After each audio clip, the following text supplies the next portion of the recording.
Mac, it's time for the Week 6 recap. Are you ready? I am. All right, we're going to skip Penn State and Indiana. You called Penn State to win by 7. They did exactly that. You called the game, 24-17, and the final was 29-7. So good call on that one. Now we've got Ohio State versus Maryland. You picked OSU to be the winner, which is not a big surprise, but you were way off on the score. Got to be honest with you.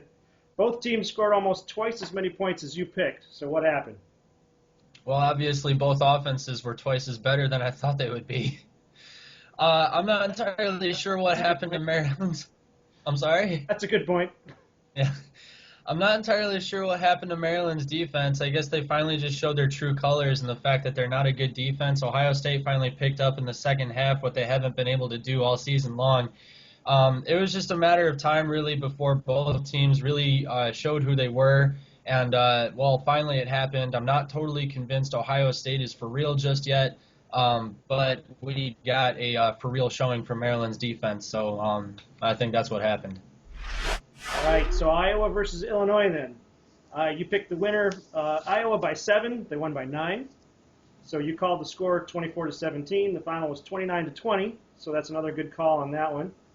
Now, the big one, the impact game from last week, Michigan versus Northwestern. I think everybody thought this game would be a lot closer.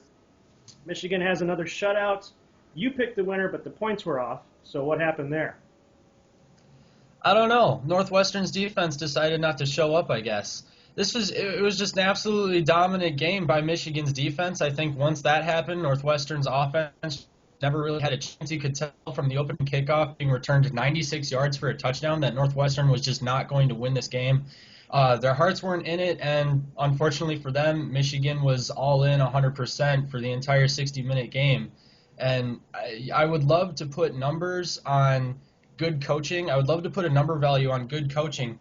But the closest you'll ever come to that is the win-loss record, and I really think that that's the only reason Michigan shut out Northwestern 38-0 is quite simply Jim Harbaugh. Jim Harbaugh has a better win-loss record? Jim Harbaugh is a more focused coach. Gotcha. All right. I'll go with that. That's fine. All right. So Purdue versus Minnesota. You picked Purdue, but Minnesota won big, scoring 20 more points than you expected. What happened there? Purdue came off a good game against Michigan State. I thought maybe they had this one. I think they were at home. I thought maybe they would be able to put a struggling Minnesota offense down and just barely edge them out. Clearly, I was wrong. Mitch Leidner, good Minnesota quarterback, finally figured out a good rhythm here. Purdue, like Maryland, finally showing their true colors, and Purdue's kind of in a downward spiral right now, so it was just a good team taking advantage of a really bad team. Yeah, downward spiral to say the least. Nebraska versus Wisconsin. So you picked Nebraska. Wisconsin wins it, but you got the score within 2 points. So you missed the winner, but you had a good call on the points. So what happened there? This one's a little interesting as well. Wisconsin lost to Iowa. Iowa's playing some really good football right now. Nebraska, they're not exactly playing well either, but they were at home. I kind of thought it would be sort of the same thing as what I mentioned earlier, where they might get the edge on Wisconsin, might take advantage of a few Wisconsin mistakes. Clearly, Wisconsin took advantage of Nebraska a little bit more than Nebraska could. And Wisconsin just played good football. Not as good as they should have. Nebraska's not a good football team. But in the end, a W is a W, and Wisconsin's the one who got it. Sure.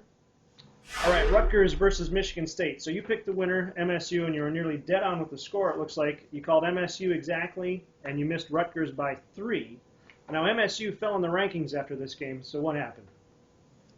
Rutgers was able to slow down an MSU offense that hasn't been able to rely on any one aspect of their balanced offensive attack.